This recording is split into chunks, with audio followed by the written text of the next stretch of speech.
अस्सलाम वालेकुम फ्रेंड्स, कैसे हैं आप सब। अल्लाह ताला से दुआ है कि आप सब खैरियत से हों। चैनल पर जो लोग नए हैं तो प्लीज़ सब्सक्राइब ज़रूर कर लीजिएगा और मेरे सब्सक्राइबर्स का हमेशा की तरह बहुत बहुत शुक्रिया। दोस्तों, कल जिस टॉपिक के ऊपर बात हुई थी, आपको पता है वायरल जो है न्यूड पिक्चर्स, खैर वायरल तो नहीं हुई पिक्चर्स, स्टोरी वायरल हुई हुई है जी। उसी स्टोरी से रिलेटेड बात करेंगे। उस बंदी के बंदे ने, हाँ बंदी का बंदा कह सकते हैं, बंदा वरना बंदों वाली कोई बात नहीं। तो यहाँ पर उस शख्स ने आकर खुले में ये बात बोली है कि मेरी बीवी को और मुझे ब्लैकमेल किया जा रहा है। हालांकि किसी ने भी उसको अभी तक ब्लैकमेल नहीं किया, जो कि वो और उसकी बीवी तकरीबन 1.5 साल से कर रहे हैं, वो किसी ने कुछ नहीं किया। इतने धड़ल्ले से, इतने शौक से, इतने खुशी से आकर फरमा रहा है कि ब्लैकमेलिंग मुझे बिल्कुल पसंद नहीं, ब्लैकमेलिंग मुझे बिल्कुल पसंद नहीं। अरे ब्लैकमेलिंग किसको पसंद होती है? ब्लैकमेलिंग दोस्तों, ब्लैकमेलिंग तो किसी को भी पसंद नहीं होती। हाँ, किसी और के साथ करो तो पसंद होती है, नहीं होती ये बताया करो। जो सितारा को पिछले 1.5 साल से तुम्हारी बीवी ब्लैकमेल कर रही है, वो क्या है? जो तुम आकर कर रहे हो पब्लिकली, वो क्या है? वो ब्लैकमेलिंग नहीं है। ये कहता है कि वो जब दोनों बहनें जो हैं उनके आपस में कोई चीज़ शुरू होती है तो आकर यहाँ पर सारा मुद्दा जो है वो इसके ऊपर डाल देते हैं। ठीक है, अपनी बीवी का कह रहा है कि जब भी सितारा और उसकी बहन के बीच में कोई मामला, कोई चीज़ होती है, कोई चीज़ बिगड़ती है, ख़राब होती है, तो मुद्दा आकर इसके ऊपर डाल देते हैं। तो तुम्हारी वाली को भी तो चैन नहीं है ना। तुम्हारी वाली, अब देखो दोस्तों, 2-4 दिन पहले वो आ गई थी कि मैं सच्ची हूँ, मैं सच्ची हूँ, और दूसरे ही दिन ये भी आ गई उसके कि हाँ वो सच्ची है, वो सच्ची है। ठीक, खुद कूदती है इस चीज़ में। अच्छा, यहाँ पर भी जब सदमा और सितारा के बीच में कोई स्टोरी हुई थी, आपस में कंट्रोवर्सी स्टार्ट हुई, तब भी खुद आई थी। ठीक है, नानी ने जो कहा कहा, ये भी आ गई, कह रही है कि हाँ वो तो सच्ची है, वो तो सच्ची है। मैं ये नहीं कहूँगी कि भाई मैं किसकी साइड ले रही हूँ, लेकिन ये मैं ज़रूर कहूँगी कि सदमा सच्ची है। तो जब तुम्हारी बीवी खुद कूदती है बीच में, तो फिर जाकर तुम कहते हो कि भाई दोनों बहनों के बीच में कुछ भी होता है, कोई भी गड़बड़ होती है, तो मुद्दा मेरी बीवी पर डाल देते हैं। तो सस्ते वाले कहाँ से मिलते हैं भाई तुम लोगों को? ये बेकार वाले सस्ते वाले जो तुम्हें इतना होश और खिरत से बेगाना कर देते हैं, जो तुम्हें पता ही नहीं चलता कि तुम्हारी बीवी असल में कर क्या रही है। खुद कूदी है भाई, बेगानी शादी में दीवानी हुई है। वैसे दोस्तों, चीखें निकली हैं इस बंदे की, ये पता चलता है चीखें निकली हैं, चीखो पुकार हुई है जनाब। चीखो पुकार ऐसे हो रही है कि कहता है कि अगर मेरी बीवी की कोई वॉइसेस आप लोगों ने चलाई एज अ प्रूफ, तो मेरे पास भी सितारा की कॉल रिकॉर्ड में मौजूद है, मैं चला लूँगा। चीखें चीखें चीखें, पता चला। कहते हैं मैं ब्लैकमेल होकर नहीं कह रहा, ब्लैकमेल तो तुम्हें किया ही नहीं, तो ब्लैकमेल होकर कैसे कहोगे? अच्छा, रही बात वॉइसेस की, जो वॉइसेस की धमकियां दे रहा है कि वॉइसेस चलाओगे तो ये, तो वो वॉइसेस जो है ना, वो बहुत लोगों के पास हैं। किस किस के मुंह पर हाथ रखोगे ये बता दो, क्योंकि तुम्हारी बीवी ने जिस औरत को दी थी, उसने तो किसी को नहीं छोड़ा, उसने तो बांटी हैं, एक एक को जाकर दी हैं। खुद 2-4 दिन में या 2-4 घंटों में शायद तुम देख भी लो, लोगों ने लगाना शुरू कर दी होंगी। और जो चैट मेरे पास है तुम्हारी बीवी की, वो बिल्कुल अलग चैट है और वो आज की नहीं है, मुझे वो 2 महीने पहले मौसूल हुई है। तो सोचो अगली ने कितने महीने अपने पास रखी होगी, बांटने वाली ने। और सारे टाइम पीरियड में उसने कितने लोगों में वो चैट बांटी होगी। अच्छा, ये कहता है कि साजिद गया है गाँव, तो उसके बाद ये प्लानिंग हुई और सारा कुछ ऐसे प्लानिंग प्लॉटिंग के बाद हुआ है। तो मिस्टर, अगर ये सब कुछ साजिद के गांव जाने के बाद होता तो उससे 2 महीने पहले चैट कैसे मुझे मिलती? मेरे पास तुम्हारी बीवी की चैट 2 महीने पहले आई, और जब जिसके पास जब जब आई होगी हर कोई शो कर देगा, सिर्फ मैं नहीं, सिर्फ कोई और नहीं, बहुत लोगों के पास वो चैट होगी और बहुत लोग जो हैं वो शो कर देंगे, और चैट अलग अलग तरीके से है। ठीक है, अब जो तुम्हारी बीवी ने प्रोफेसर को किस्सा सुनाया है, प्रोफेसर के इनबॉक्स में जाकर सुनाया है, अब उस औरत को जो किस्सा सुनाया है उसके इनबॉक्स में जाकर सुनाया है, तो जाहिर है 2 तरह की चैट होंगी। तो मैं गारंटी लेती हूँ कि 2 तरह की चैट्स तो ये हैं। अब और पता नहीं किस किस को किस्सा सुनाया कि उसने किस किस के साथ मुँह काला किया है, तो तुम किस किस चैट की गारंटी लोगे? और दूसरी बात, तुम्हारी धमकी जाए भाड़ में। ठीक है, तुमने सितारा की वॉइसेस लगानी है, तुमने उसकी कॉल लगानी है, जो तुम्हारा दिल में आए करो। क्यों? क्योंकि इस चीज़ का सितारा से कोई लेना देना नहीं है। जब तुम्हारी बीवी पब्लिक में आकर सितारा को गंदा कर रही थी, तब अगर इन्होंने कुछ करना होता ना तो ये तब कर लेते, इन्होंने तब कुछ भी नहीं किया। कुछ भी नहीं कहा। इसलिए नहीं कहा कि शायद वो दिलबर और बाबर का मुंह देखती रही सितारा ये सोच कर कि चलो कोई बात नहीं, मेरे साथ दिलबर और बाबर हैं, अब मैं इनके होते हुए इनकी बहन की हकीकत कैसे रखूं। तो ज़ाहिर है तुम्हारी बहन ने अपनी असलियत खुद नहीं छुपाई, एक एक को जाके पर्सनल चैट में बताया है। मैं भी हो सकता है वो चैट चला दूँ जो मेरे पास है। और रही बात वॉइसेस की, तो किस किस के पास नहीं होंगी, किस किस के पास नहीं होंगी, किस किस के मुंह पे हाथ रखोगे। तो इसके बदले में तुम जो धमकियां दे रहे हो कि सितारा की वॉइसेस चला दो, कि सितारा के जो है वो वीडियो कॉल है, पता नहीं कौन सी कॉल रिकॉर्ड है तुम्हारे पास, तो चला दो। क्या हो जाएगा सितारा की कॉल चलाने से? तुम्हारी बीवी के ऊपर से लगा हुआ दाग थोड़ी हटेगा कि तुम्हारी बीवी कौन से लक्षण करती थी, वो तो नहीं ख़त्म हो जाएगा ना। उसके बारे में तो सोचो। दोस्तों, इनकी फैमिली के अंदर एक रिवाज है, ये लोग ऐसा करते हैं कि जब देखते हैं ना कि एक बंदा जो है वो गंदा है, बेगैरत है, ये उसका राज ले लेते हैं। ये सोचते हैं कि जब मेरा गंद और मेरी बेगैरती सामने आएगी तो मैं इसका गंद, इसकी बेगैरती बता दूंगा। लेकिन एक चीज़ इनको समझ नहीं आती कि दूसरे का गंद और बेगैरती बताने से आपका गंद और बेगैरती छुप तो सकता है, साफ़ नहीं हो सकता, मिट नहीं सकता। ये याद रखा करो। दूसरे के ऊपर मक्खी दिखा देते हो, जब तुम्हारे ऊपर मगरमच्छ बैठा हुआ हो तो तुम्हारा मगरमच्छ उतर नहीं जाता, गायब नहीं हो जाता, ठीक है, वो वहीं पे होता है। ये लोग समझते हैं सब वैनिश हो गया, नहीं, वहीं पर होता है, मौजूद होता है। सिर्फ ये कह रहे होते हो मुझ पर कम हंसो, इस पे ज़्यादा हंसो, ये तो मुझसे ज़्यादा नंगा है। दूसरा कहता है अरे नहीं वो फलां पे ज़्यादा हंसो। जैसे वो कल एक मोहतरमा कह रही थी कि कौन कह रही थी, हाँ मस्तानी आंटी कह रही थी कि मुझे किसी ने सितारा की जो दादी है, पता नहीं, हाँ यासीन अंकल की जो माँ है, उसका किस्सा किसी ने मुझे सुनाया। तो मैंने कहा भाई बस बस बस बस रहने दो भाई, तौबा है, इनका तो पूरा ख़ानदान, पूरी नस्ल, यानी कि मरहुमा के ऊपर, फौत हुई के ऊपर भी इसने बात करने से पीछे नहीं हटी। कह रही हैं लोग मुझे उसके भी किस्से सुना रहे हैं। तो फिर आप यहाँ कर क्या रही हैं? फिर आप यहाँ कर क्या रही हैं? चस्के ले रही हैं। जब आप कहती हैं मैं न्यूट्रल हूँ, ना मैं सदमा को सपोर्ट करती हूँ, ना मैं नीनू को करती हूँ, ना मैं सितारा को करती हूँ, तो आप चस्के लेने आती हैं, घर का राशन चलाने आती हैं, क्योंकि आपने तो खुले में कह दिया कि इनकी दादी तक के किस्से हैं। तो फिर आप कहाँ स्टैंड करती हैं, ये भी बताइएगा। दूसरी चीज़ ये कह रही हैं कि भाई ये सब कुछ जो है इनके घर में हर बंदी सितारा है, इनके घर में हर बंदी सितारा है। वाह, क्लैपिंग होनी चाहिए आपके लिए, क्लैपिंग होनी चाहिए आपके दिमाग के लिए, दाद देनी चाहिए आपकी समझदारी को। नाम चेंज कीजिए मोहतरमा, और थोड़ा सा होमवर्क कीजिए। इनके घर में हर बंदी सदमा है, सितारा नहीं है, क्योंकि सदमा ने सितारा को बचपन में ये गंदी हरकतें करते नहीं देखा था। सितारा ने जिसको देखा था वहाँ से स्टार्ट लो। उस किस्से के ऊपर तुम लोगों ने बड़े हंसी ठट्ठे उड़ाए थे। अगर वो झूठ होता तो सितारा से वो वीडियोस रोकने के लिए ना कहा जाता। मुझे नहीं पता उसने प्राइवेट की या नहीं की, लेकिन वो वीडियोस जिस सितारा के आसमान पर उसने डाली थी वो उसे रोकने के लिए ना कहा जाता, अगर वो झूठी होती तो। समझ आई?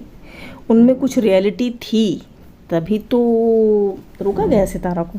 उसके बारे में क्या ख्याल है?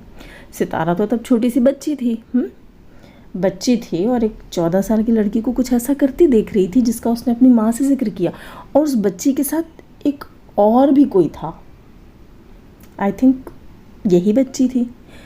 तो फिर जब ये दो बच्चियाँ, बकौल आप लोगों के कि सितारा भी बुरी है, और बकौल इस बंदी के जो खुद अपनी न्यूड पिक्चर्स की बात कर रही है, तो ये दो बंदियाँ ही थी ना जो कि तीसरी बंदी को 14 साल की उम्र में कुछ करता देख रही थी बेड के नीचे से, और ये दोनों जो थीं ये उससे बहुत छोटी थीं।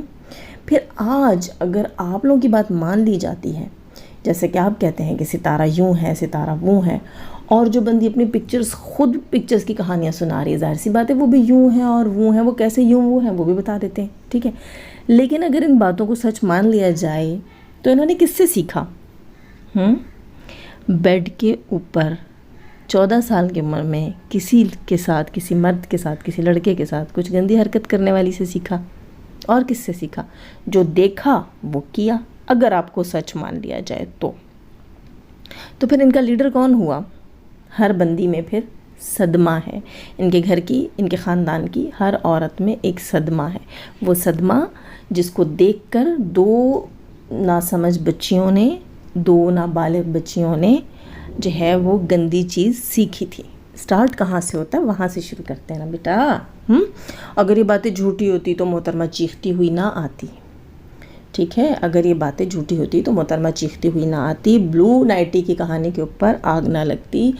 और इसके अलावा जो है वो ये वीडियोस, इस किस्म की स्टोरी जब रियलिटी जो है, स्टोरी तो नहीं कहूँगी मैं इसको, रियलिटी जब जो है वो सितारा ने बताना शुरू की थी तो उसके मुंह पर हाथ ना रखा जाता अगर ये सब झूठ होता तो।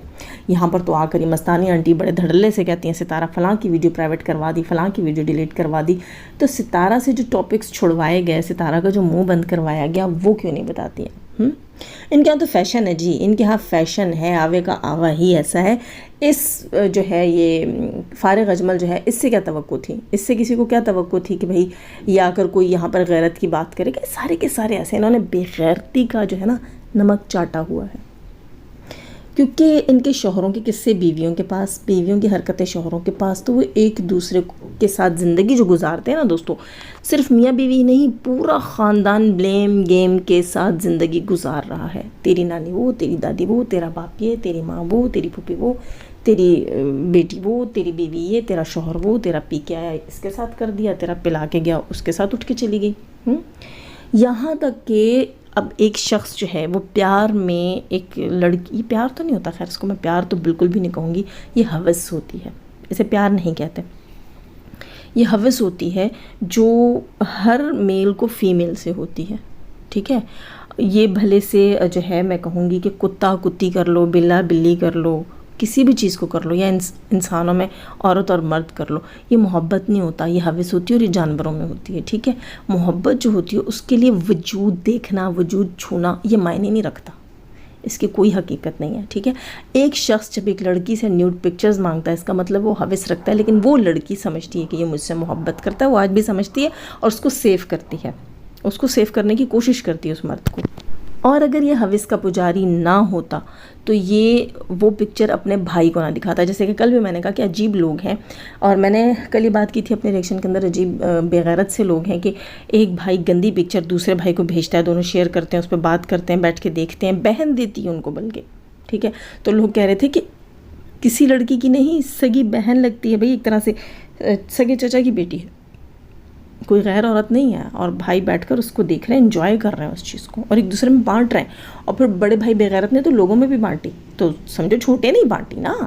छोटा अगर उससे मोहब्बत करता है, पहले तो ऐसी चीज़ ना बनाता ना बनवाता, और अगर कहीं बाई चांस जो है वो उसने ऐसी घटिया हरकत कर भी ली, जिसे मैं मोहब्बत का नाम नहीं दूंगी, हविस में अगर उसने ऐसी गंदी हरकत कर ली, फिर उसको बांटता नहीं, सगे भाई को नहीं दिखाता। और दोस्तों एक और चीज़ भी वायरल हुई थी, आप सबको याद होगा, वायरल क्या हुई थी, किसी ने बात की और फिर वो बात दब भी गई थी कि जब ये बंदी, अब वही आ जाती, फिर ब्लू नाइटी वाली बात आ जाती है, फिर जब ये बंदी अपनी बहन के घर आई थी, ठीक है, और उस बहन ने ये भी बताया था कि सेम रूम में ये चीज़ें होती रही हैं, सेम घर में सेम रूम में उसकी आंखों के सामने ये चीज़ें होती रही हैं, मैरिड उसकी बहन थी और वो उसके बाद भी हरकतें करती रही है। तो फिर टीचर कौन हुआ, किसने टीच किया इनको ये सब कुछ, किसको देख कर सीखा गया इनके? हाँ, जब ये सब चलता है ना, तब ये नहीं दिखा जाता कि मुझे बहन देख रही है, मुझे भांजी देख रही है, मुझे खाला देख रही है, या मुझे बेटी देख रही है, वो फ़र्क नहीं किया जाता। भाई भाइयों के सामने, बहनें बहनों के सामने अपने अफेयर्स, अपना सब कुछ चलाती हैं। और फिर जब ये टाइम आता है, वो कहते हैं ना कि तुर्की में औरतें जंग करने पर, लड़ने पर एक दूसरे के ख़िलाफ़ तलवार निकालती हैं, और पाकिस्तान में फिर एक दूसरे की यार निकालती हैं, तो पाकिस्तान में नहीं निकालती, ये भावलपुर वाली साइड पर बहुत ज़्यादा हुआ हुआ है। ला हौल वला कुव्वत, वो जो आजकल एक किस्सा चल रहा है भावलपुर इस्लामिया यूनिवर्सिटी का, अल्लाह मुझे माफ़ करे, उसके अंदर से भी ये सारी चीज़ें निकल के आ रही हैं। वो तो चलो बच्चियों को प्रेशराइज़ किया जाता रहा, और कुछ बच्चियां जो हैं उन्होंने तो धंधा शुरू कर दिया ये वाला कि आपको कितनी लड़कियां चाहिए, मेरे पास इतनी लड़कियां। वो तो सुन कर ही शर्म आ रही है। शर्म से यकीन करें कि इतना खौफ और इतना डर अपने बच्चों को देख कर आ रहा है कि बंदा इनको कल जो है वो तालीमी इदारों में भेज सकता है, हम अपने बच्चों को भेज सकते हैं, क्योंकि सिर्फ लड़कियों के लिए नहीं, लड़कों के लिए भी तो फिर बड़ा कुछ गंद होगा ना। ये तो लड़के गैरत में आके छुपा लेते होंगे, नहीं बताते होंगे। तो वो भावलपुर यूनिवर्सिटी जो है वायरल हुई हुई आजकल, तो ये Multan side, Bahawalpur side, sorry to say, वहाँ के और भी लोग होंगे, अच्छे लोग भी होंगे, औलिया कराम की बस्ती है, मैं बात नहीं करती हूँ, लेकिन ज़्यादातर जो है ये चीज़ें वहीं से, इनका तो पूरा फैमिली वहाँ से, पूरी की पूरी चेन, पूरी की पूरी लड़ी, पूरी की पूरी नस्ल जो है वो उन्होंने बता के रख दी है कि किस कैटेगरी के लोग हैं। और ये मोहतरमा जो कि ख़ुद को बड़ा मासूम बताती हैं, इन्होंने जब ये स्टोरी बताई है, इनको आज़म सागर को तो बताया मैं 15 की थी, ठीक है, और जब ये स्टोरी इसने उस बंदी को बताई है तो उसने कहा मैं 14 की थी। अच्छा, 14 में इसकी शादी भी हो गई थी, 14 में इसका शौहर सऊदीया भी चला गया था, 14 में ये भागी भी थी घर से, इसने 14 दिन बाहर भी गुजारे थे। ये 14 इसके लिए बड़ा मनहूस साबित हुआ। अच्छा, उसी 14 में इसने जो है किसी के कहने पर उसे अपनी न्यूड पिक्चर्स भी बना कर दे दी, ठीक है। यानी कि ये क्या थी, ये शादीशुदा थी। ये शादीशुदा थी। चलो, इसने फारिग अजमल से शादी नहीं कर रखी थी, मदनी के तो निकाह में थी ना। एक शख्स के निकाह में होने के बावजूद ये किसी दूसरे को पुंगी होकर तस्वीरें बनाकर दे देती है, या वो तस्वीरें बनाता है, उसके सामने पुंगी हो जाती है। सोचने की बात है। लेकिन दोस्तों, इसको वो चीज़ अजीब नहीं लगी, वो चीज़ इसको बुरी नहीं लगी, क्योंकि जब ये छोटी सी थी तो इसने अपनी सितारा खाला के साथ चारपाई के नीचे छुपकर, बैठक में जहाँ ये खेल रहे थे छुपन छुपाई, और ये वहाँ छुप गई, तो इसने बेड पर किसी को कुछ करते देखा जो इसके दिमाग में बस गया, ठीक। अब आगे जो कुछ हो रहा है, जिस जिसके साथ हो रहा है, जिस जिसके लिए हो रहा है, वो सब कुछ फिर उसी बंदी के ऊपर पड़ता है जो उस वक्त बेड के ऊपर थी, वो वहाँ जो कर रही थी। इस सब की जिम्मेदार वो है। तो दोस्तों, फिर वो रोती धोती क्यों आ जाती है, मुझे चीज़ समझ नहीं आती। रोती धोती, चीखती चिल्लाती, वो सच आकर क्यों नहीं बताती। वैसे तो बात बात पर एक बंदी है, वो कुरान उठा लेती है और बात बात पर मुकद्दस मकामात पर जाकर बैठ जाती है, लेकिन कभी ना वो ब्लू नाइटी की बात पर कहीं किसी मुकद्दस मकाम पर कुरान लेकर बैठी, ना वो जो है कभी अपने बच्चों वाली बात के ऊपर कुरान लेकर बैठी, और ना ही कभी बैठक में बेड के ऊपर सितारा ने जो देखा उसको लेकर कुरान लेकर बैठी। सोचने की बात है। वैसे हेटर्स, आपसे भी मेरा एक सवाल है। एक ख़ानदान का आपको किस्सा सुनाया जाता है जहाँ दादी भी मरहुमा बेचारी, अल्लाह उनकी मग़फ़िरत करे, उसको भी नहीं आप लोगों ने माफ़ किया, उसके बारे में बताया जाता है आपको। जहाँ फिर आप जो है वो ब्लू नाइटी के भी किस्से सुनते हैं, और जहाँ फिर आप लोग जो है वो बेड के ऊपर वाले किस्से भी सुन लेते हैं, जहाँ फिर आप मासूम जो है वो बच्चों के किस्से भी सुन लेते हैं, जहाँ फिर आप न्यूड पिक्चर्स के किस्से भी सुन लेते हैं, जहाँ फिर आप 14 साल में भगोड़ी लड़कियों के किस्से सुन लेते हैं, जहाँ फिर आप किसी एक के निकाह में होने के बावजूद 4-4, 5-5 मर्दों के साथ तस्वीरें, भागना, ट्यूशन्स लेके अफेयर्स चलाना, वो सब सुन लेते हैं। उसके बाद आप उस ख़ानदान की किसी एक औरत को ब्लेम कैसे कर सकते हैं। मेरा भी सवाल है आपसे। आप लोग जो गोबर खाते हैं वो क्या आप लोग फैमिली के बीच में बैठ के खाते हैं या साइड में होकर अलग से कहीं जाके खा के आते हैं, ये बताइएगा। जो आपके दिमाग जो हैं वो गोबर से और भूसे से भरे हुए हैं, क्योंकि आपके दिमाग काम नहीं करते कि एक ख़ानदान की एक एक बच्ची के ऊपर आप लोग बात कर रहे हैं, एक एक बच्ची के ऊपर, और उसका ज़िम्मेदार आप एक बंदी को ठहरा रहे हैं। क्यों? हालांकि वो छोटी थी, और गंदगी जिसने की, जिसको उन बच्चियों ने देखा करते हुए, वो कौन थी? वो क्यों नहीं लेकर आती कुरान? इस बात के ऊपर क्यों नहीं लेकर आती कुरान? आप लोग सवाल क्यों नहीं करते? यही तो बात है, क्योंकि रियलिटी आप भी जानते हैं। आप रियलिटी जानते हैं और आप आंखों देखी मक्खी उतारने वाले लोग हैं। तभी तो मैंने कहा कि गोबर आप साइड में बैठ के खाते हैं या बीच में खा लेते हैं सबके सामने। बाकी सब घर वालों को मैं आपके साथ बुरा नहीं कहूँगी, आपके घर वालों को वो यकीनन दस्तरखान पे अल्लाह ताला की बेशबहा नेमतें लेकर बैठ के खाते होंगे, लेकिन आप कहीं ना कहीं गोबर खाने जाती हैं। बताया करें आप लोग क्यों? क्योंकि आंखों देखी मक्खी आप लोग निकल रहे हैं। अगर आप इस ख़ानदान को गंदा बोल रहे हैं ना, तो वो जो नाउज़ुबिल्लाह अस्तग़फिरुल्लाह कुरान बांट रही हैं वो भी इसी ख़ानदान की हैं, और उन्हीं के किस्से और उन किस्सों पे वो कुरान लेकर नहीं आई। ये आपका सवाल होना चाहिए था उनसे, क्योंकि आप हकीकत जानते हैं कि ये सवाल आप करेंगे तो जवाब तो मिलेगा नहीं, क्योंकि सब कुछ सच है। तो इसलिए आपको पता है कि चैनल से तो पैसे आ रहे हैं, तो एक बहन को बुरा बोल देते हैं, एक को अच्छा बोल देते हैं, तुम उस तरफ हो जाओ, मैं इस तरफ हो जाऊंगा, तो काम धंधा चलता रहेगा। गंदा है पर धंधा है, जाज़िब तो शुरू से कहती हैं गंदा है पर धंधा है। लाइक कीजिएगा, नए हैं तो सब्सक्राइब कीजिएगा। जाने से पहले हमेशा की तरह दुआ, अल्लाह ताला हमें आसानियाँ अता फ़रमाए, आसानियाँ बांटने की तौफीक अता फ़रमाए और शैतान से मर्दों और तुस रखे हमें, हमारे चैनल, हमारे पैनल, हमारी फैमिली, हमारी कंट्री को महफूज आमीन सुम आमीन। अपना बहुत सारा ख्याल रखिएगा, अपनी दुआ में याद रखिएगा। अल्लाह हाफ़िज़।